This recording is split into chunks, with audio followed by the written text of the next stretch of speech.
Karena seringkali orang yang membuat pesimis dirinya sendiri adalah cita-citanya sendiri, tapi dia melupakan tentang proses.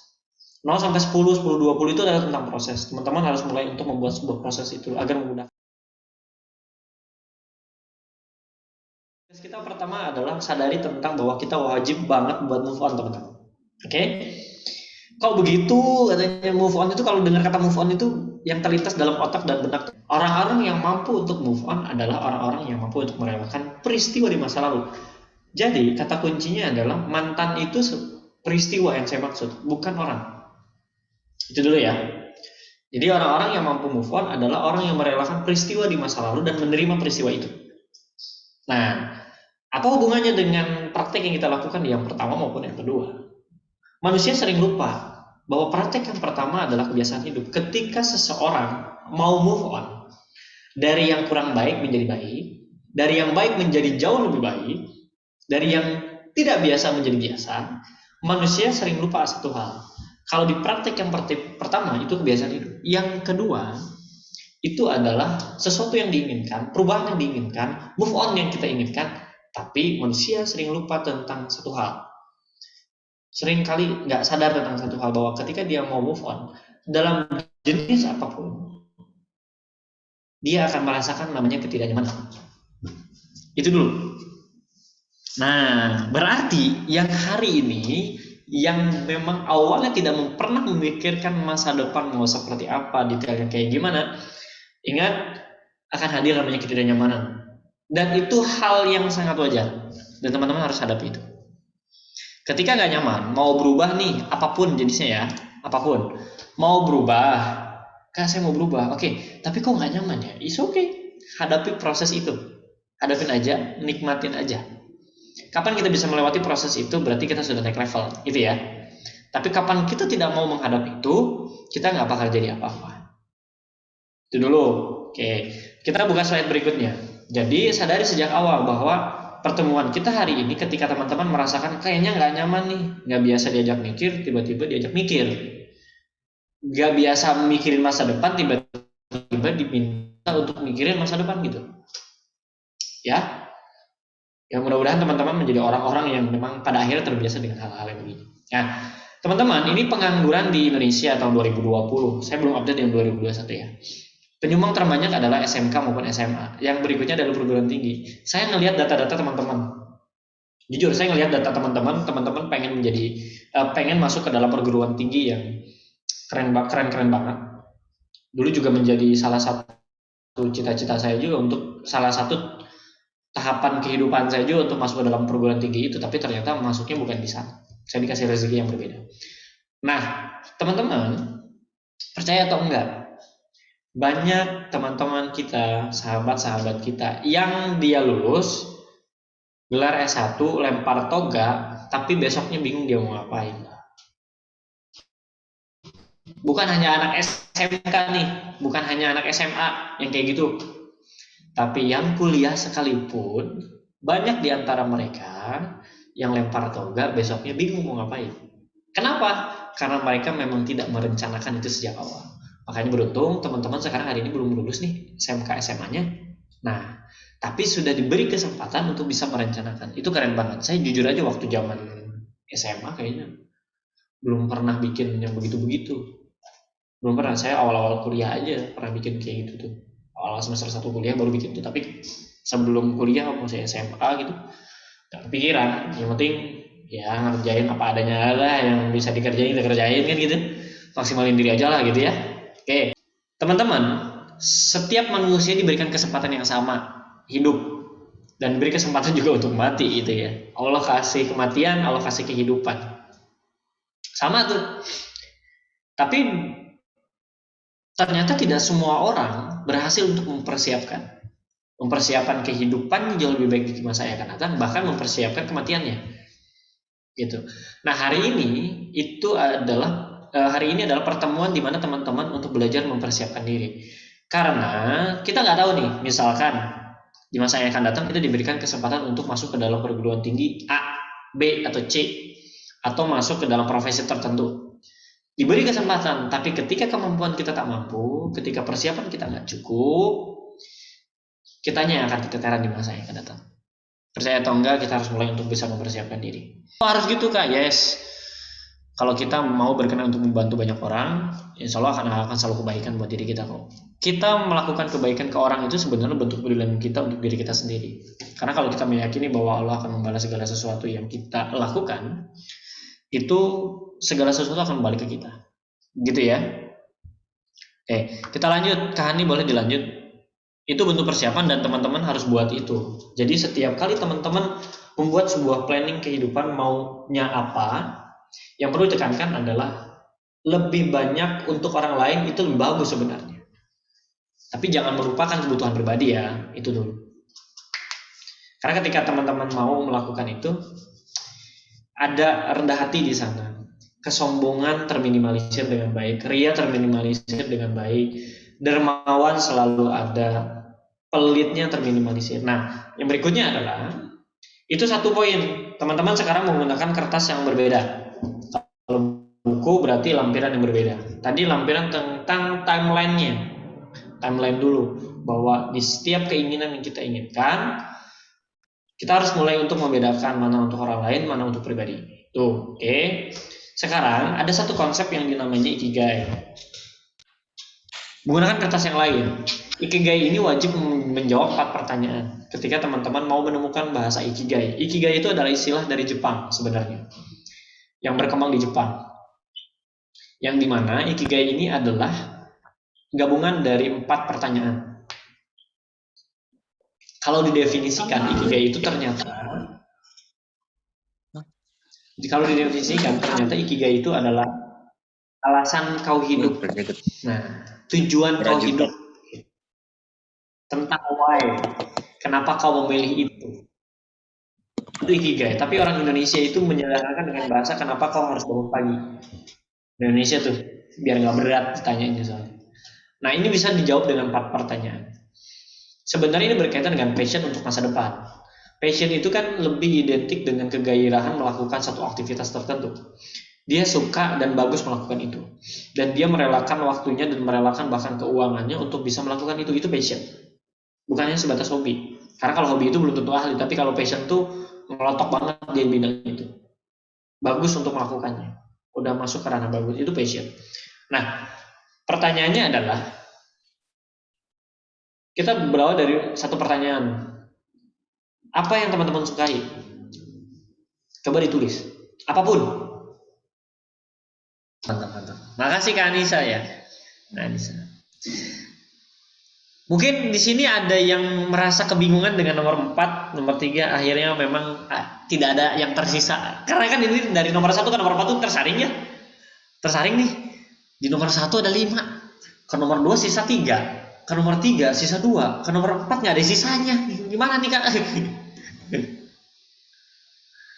Misal tadi dibutuhin banyak orang nggak sih menjadi seorang, kalau kita nulis dibutuhin.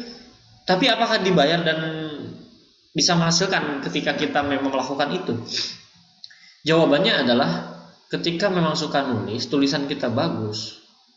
Percaya atau enggak, banyak orang yang mau bayar. Kayak misalkan seorang ghostwriter, dia tidak disebutkan seorang penulis, tapi dia nulis buku. Tapi bukan atas nama dia. Kemampuan dia menulis diuji di sana. Bahkan saya punya teman, kalau bukan ngejokin lah, ghostwriter tadi. Kalau ghostwriternya dia, itu kita harus mampu bayar 35 juta untuk satu buku. Kebayang gak? Dalam durasi 1 bulan. Itu ghostwriter. Kerennya sampai ke sana. Cuman gara-gara dia nulis. Oke, tadi ada yang nyebutin traveling. Ini cara untuk menghubungkannya sampai nomor 4 itu bisa kejawab ya. Teman-teman saya yakin mungkin ada juga yang mulai kebingungan. Nomor 3 dan nomor 4 nih. Cara jawabnya gini. Nomor 1 misalkan saya sukanya traveling. Saya bagus dalam dunia traveling Kak. Tapi dibutuhin banyak orang gak sih traveling? Dibutuhin sih, tapi dibayar gak sih? Ya gak tahu, orang kita ngeluarin duit kan gitu. Kalau kita traveling. Nah, terus saya harus ngapain? Gini. Kebutuhan orang untuk traveling itu kan banyak. Banyak orang yang suka dengan traveling. Disitulah kesempatan kita. Passionnya itu adalah kita suka traveling. Misalkan naik gunung atau kemana gitu kan. Terus Banyak orang juga yang pengen ikut traveling. Pertanyaannya adalah kalau memang kita bagus dalam dunia traveling, paling tidak kita kan tahu detail-detail kebutuhan apa yang diperlukan ketika kita mau traveling. Itu satu. Kedua, kita paling paham harus kayak harus seperti apa sih traveling itu, rutenya seperti apa, medannya seperti apa. Terus bisa menghasilkannya gimana caranya? Ya jadi tour guide lah. Satu, kita jalan dibayarin sama peserta. Ya. Kedua, bisa sewain alat gak sih? Jawabannya bisa. Double dong. Tour guide dapat, sewain alat dapat. Karena sorry, para pemula traveling itu nggak tiba-tiba beli alat-alat traveling loh. Jujur aja. Mereka tuh biasanya sewa dulu untuk permulaan. Karena nggak mungkin tiba-tiba mereka beli semua alatnya. Nah itulah kesempatannya. Akhirnya apa yang bisa dilakukan? Mereka berwirausaha. Nah, ketemu uangnya? Ketemu. Kok harus ke realistis ke uang sih? Yes. Karena percaya atau enggak, memang itu harus direncanakan dengan baik. Artinya, apa yang memang kita lakukan dan lakoni itu adalah sesuatu yang memang bisa membantu kehidupan teman-teman. Kan tadi pengen bermanfaat bagi orang banyak, katanya. Kita punya banyak cita-cita, kita punya banyak keinginan, tapi kalau misalkan ternyata ada hal yang lain dan nggak menunjang, yaitu tentang keuangan, itu juga akan menjadi penghambat. Kayak tadi pengen bikin pondok pesantren, tapi pondok pesantren ini paling tidak harus dimulai dengan 100 juta. Pertanyaannya dari mana tuh 100 juta? Kan gitu. Allah kasih pertolongan, tapi sebaik-baiknya kesempatan dan pertolongan itu yang memang paling tidak kita sudah siap dengan pertolongan-pertolongan Allah itu. Gitu ya. Kak, gimana kalau misalkan saya tuh udah kerja? Kan ini nomor 1 ya startnya. Tapi kalau misalkan di start dari nomor 3 dan 4 gimana? Boleh nggak? Boleh. Kayak sudah kerja, Kak. Saya dibayar dan dibutuhin banyak orang. Itu yang udah kerja ya. Tapi saya tidak menyukai pekerjaan saya. Berarti PR-nya adalah dia bisa ngambil 2 pilihan. Satu, dia berupaya untuk bisa menyukai pekerjaannya, atau dia keluar dari pekerjaannya dan berupaya memulai sesuatu dari apa yang dia sukai. Dan itu pilihan, dan setiap pilihan ada ujian. Itu catatannya. Jangan sampai kita bekerja di satu tempat, kita sadar bahwa itu tempat kerja kita yang memberikan kita uang, yang memberikan menjadi jalan rezeki kita malah meludah di tempat sendiri. Misal dengan bahasa, gue mau nggak suka sama pekerjaan ini mah gini, komen yang negatif semua. Padahal yang menghidupi teman-teman adalah lewat pekerjaan itu. Hati-hati dengan bahasa-bahasa itu ya. Itu kayak meludah di tempat sendiri. Oke? Clear dengan ini teman-teman? Kalau misalkan teman-teman masih kebingungan dengan hal-hal yang model kayak gini, teman-teman langsung personal chat saya. Kayak ini maksudnya gimana ya? Saya kok belum nemu. Teman-teman boleh chat saya kapanpun, insya Allah saya balas kok dalam durasi 2 kali 24 jam. Oke, bukan 1 kali 24 jam ya, kayak ketua RT RW harap lapor gitu. Nah, saya mau 2 kali 24 jam lah, saya khawatir kelewat gitu. Nah, bantu teman-teman dengan cara begitu. Jangan sampai dibiarkan saya nggak tahu terus diem aja gitu. Oke, bantu diri teman-teman agar lebih tahu dan lebih paham. Di next aja Kak Hani. Waktu kita sudah habis sebenarnya. Tapi ini untuk diketahui aja sama teman-teman. Nanti detail tulisannya sama teman-teman aja ya. Saya hanya menyampaikan ini. Menyampaikan saja. Yang selanjutnya saya menyampaikan, tidak perlu ditulisnya nanti setelah acara kita selesai. Nah, ada yang disebut dengan dream mapping. Yang dream mapping ini menggunakan konsep SMART, yang dimana konsep SMART ini sejak tahun 80-an sudah ada. Cukup lama, tapi sampai saat ini masih cukup relevan dipakai. Ketika teman-teman memiliki keinginan, tadi kan banyak keinginan yang teman-teman inginkan tuh. Iya dong, banyak tuh, 1, 2, 3, 4. Misalkan mobil. Oke, saya analogikan mobil. Ketika teman-teman mengambil satu hal yang diinginkan, mobil, spesifik. Kok bisa begitu Kak? Yes. Ketika teman-teman dikasih kesempatan sama Allah dikasih duit nih. Nih, gue kasih duit 1 M. Apa yang terjadi? Ketika nggak spesifik, apa aja dia beli. Yang penting mobil. Tapi kalau spesifik, ketika dikasih 1 M, dia akan mengukur. Cukup gak sih kalau misalkan 1 M ini dipakai ketika mobil ini harus di custom warnanya? Karena di dalam spesifiknya teman-teman menuliskan misalkan mobil Alphard warna hijau metalik. Coba. Nah, mungkin kan dengan gitu, kalau mungkin kan pakai. Kalau enggak, berarti kan harus pakai alternatif lain. Measurable itu terukur. Maksudnya gimana? Yang terukur itu lebih identik sesuatu yang dengan durasi dan sesuatu yang pengen dicapai. Contoh gini, Kak, saya pengen kuliah di IPB. Kapan? Minggu depan. Itu nggak keukur namanya. Nggak keukur, orang tes aja, daftar aja belum. Gimana sih? Nggak keukur, itu ya maksudnya ya. Yang keukur modelnya gini, sekarang kita kelas 12. Saya pengen kuliah di IPB, pengen di UI atau sejenisnya. Kapan? Tahun depan. Mungkin kan? Sangat memungkinkan. Terukur. Oke. Yang lain apa? Kak, saya pengen umrohin orang tua. Oke, kapan? Saya bisa daftarin di tahun besok karena DP-nya hanya 2 juta. Saya mampu dengan 2 juta. Oke, bisa? Bisa. Ingat ya, terukur itu yang bisa nilai cuma diri sendiri, bukan orang lain loh. Karena yang tahu kondisi ekonomi, kondisi keluarga seperti apa, kondisi teman-teman kayak apa, hanya diri teman-teman, bukan orang lain. Jadi kalau misalkan contoh gini, Kak, saya pengen jadi seorang dokter. Kapan? 5 tahun lagi. Sekarang kita masih SMA nih. 5 tahun lagi. Kalau secara urutan waktu harusnya bisa. Harusnya bisa 5 tahun atau 6 tahun lagi. Oke. Terus tiba-tiba ada yang ngomong, lu bisa apa bro? Lu kan gak punya duit, lu orang miskin. Nah loh, mamam kan?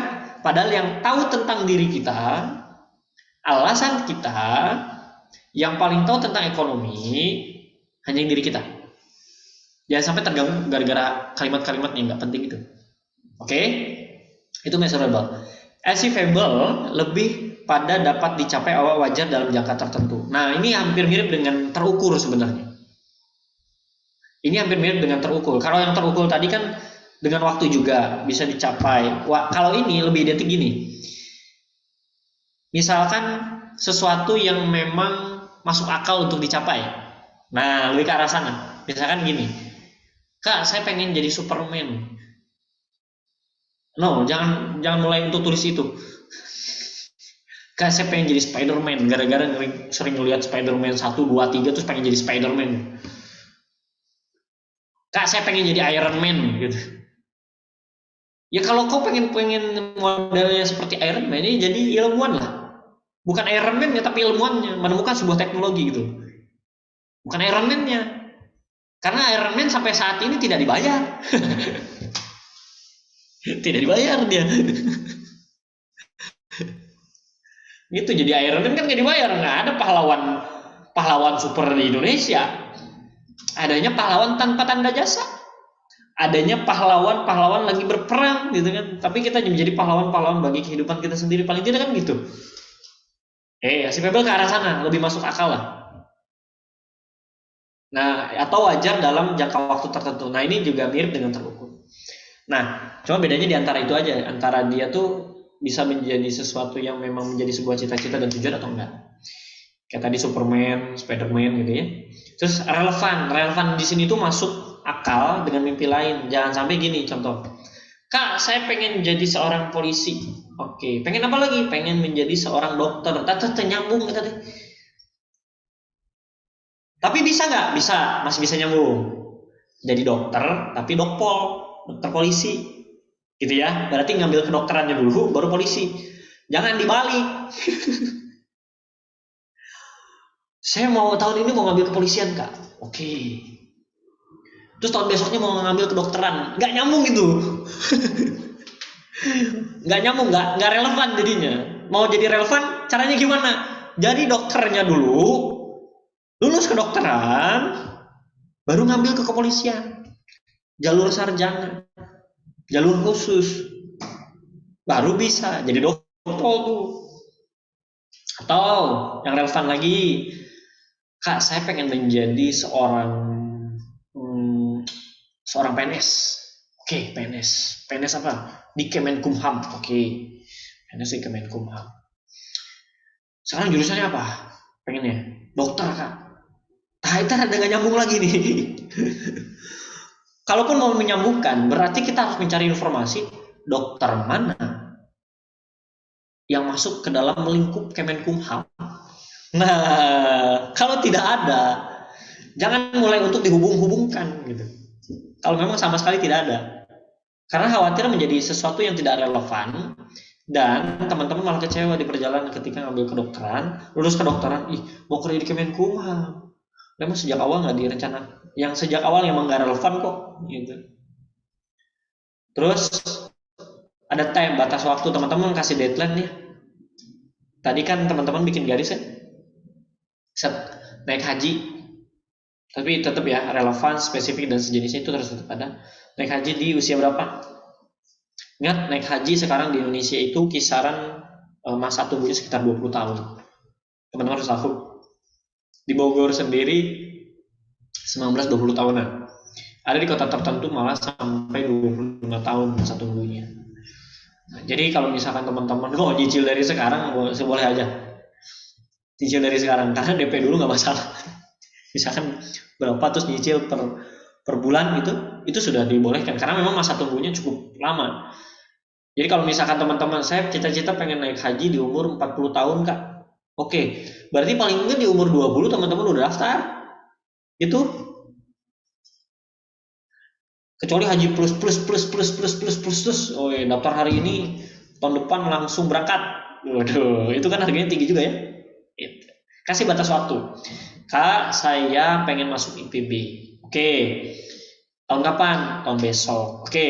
Alternatif kesempatannya dimaksimalin tahun berapa kalau memang di tahun besok gak lulus? 2 tahun kak?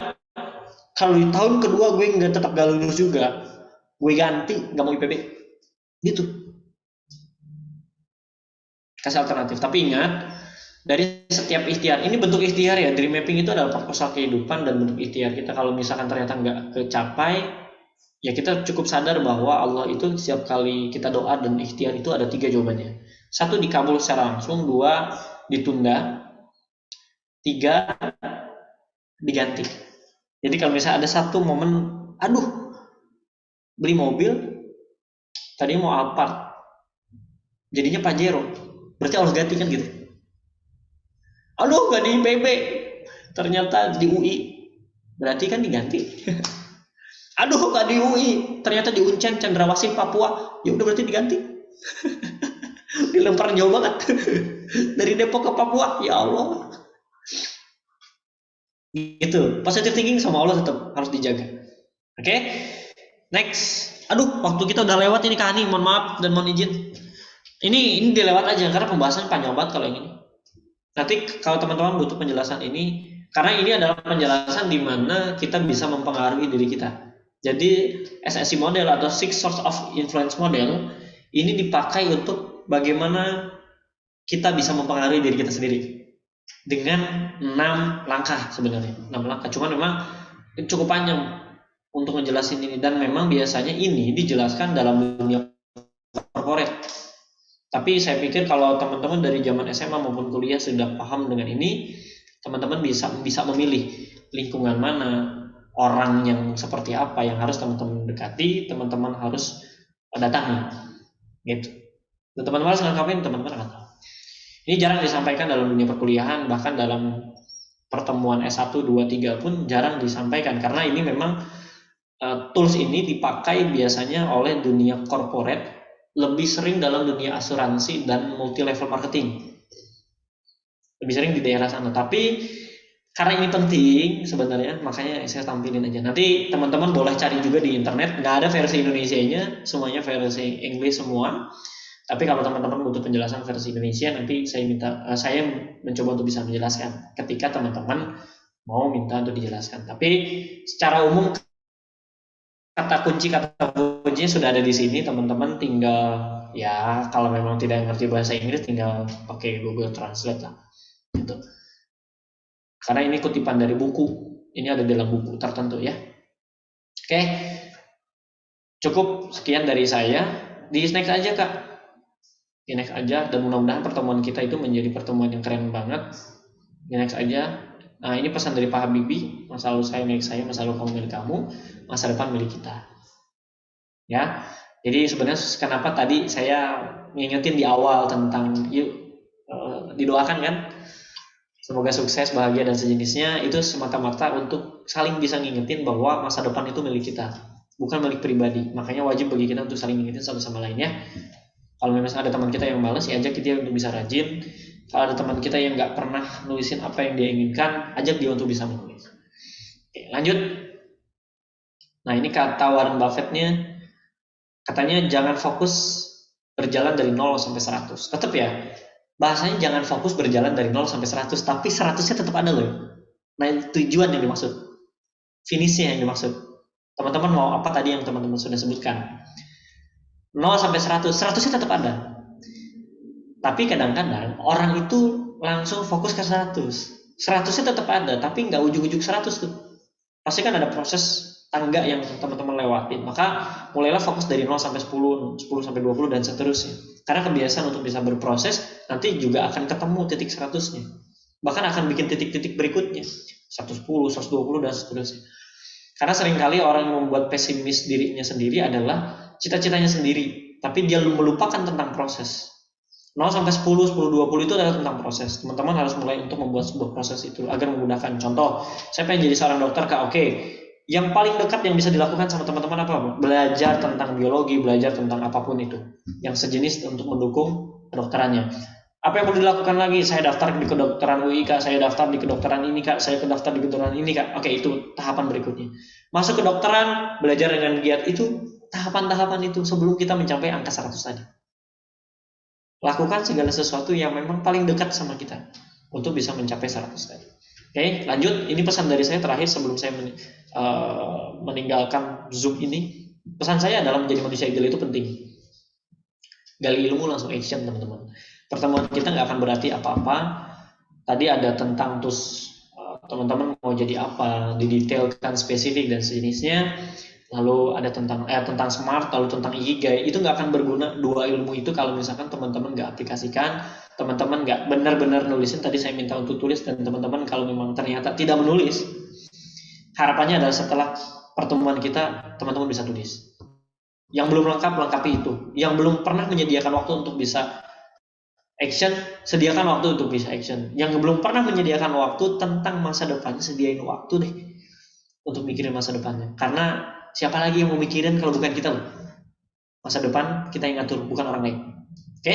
Gali ilmu, langsung action. Karena orang-orang di luar sana itu nggak jadi apa-apa bukan karena mereka nggak tahu ilmunya. Ilmu mereka banyak.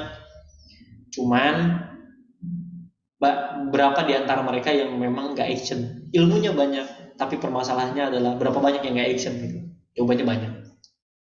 Ya, orang miskin aja kan pintar-pintar sebenarnya. Serius, bahkan merasa paling pintar juga gitu. Tapi mereka nggak action gitu. Pengen kaya, pengen. Terus ngapain sekarang? Ya ngemis aja lah. Itu yang terjadi ya. Mereka tahu ilmunya kadang-kadang. Usaha tuh begini, tapi mereka nggak pernah action. Akhirnya nggak terjadi. Itu pesan dari saya. Yuk jadi. Dari Randika. Oh ya, Ari. Kak, Silahkan. tadi kan Kak Karpin Padilla itu ngomong tentang putus asa gitu ya. Adalah sedikit itu. Nah, pertanyaan Ari, gimana sih caranya benar-benar ngeyakinin diri kita bahwa diri kita itu bisa mampu gitu? Soalnya kan secara otomatis langsung dijawab. Kita punya keraguan gitu, keraguan tersendiri gitu kan. Pasti semua orang punya keraguan. Nah, gimana caranya benar-benar meyakinkan diri kita? Langsung dijawab gimana, Kak? Ya, boleh, Kak. Oke, siap. Nah, gini. Dijawab 3 pertanyaan. What? Pengen apa? Why? Kenapa memilih itu? How? Bagaimana cara mencapainya? Oke. What-nya itu misal, saya dokter, Kak. Pengen jadi dokter. Oke. Why? Kenapa pengen jadi dokter? What itu analoginya dengan bagaikan pelari dengan finish. Kalau tidak ada what, berarti pelari tanpa finish. Bingung kan mau lari kemana? Nah, why adalah analoginya adalah pelari kenapa dia harus lari nyampe finish dan tetap pada lintasan yang sudah ditentukan. Setiap orang yang pengen menyampe finish, pelari yang pengen nyampe finish, itu kan punya alasan. Sehingga dia tetap bersemangat dan memaksimalkan diri untuk nyampe finish. Tentunya pengen juara, yes. Tapi pasti ada alasan lain kenapa dia memperjuangkan menjadi seorang juara. Oke, why itu? How-nya, gimana caranya, itu tentang lintasan yang memang kita buat.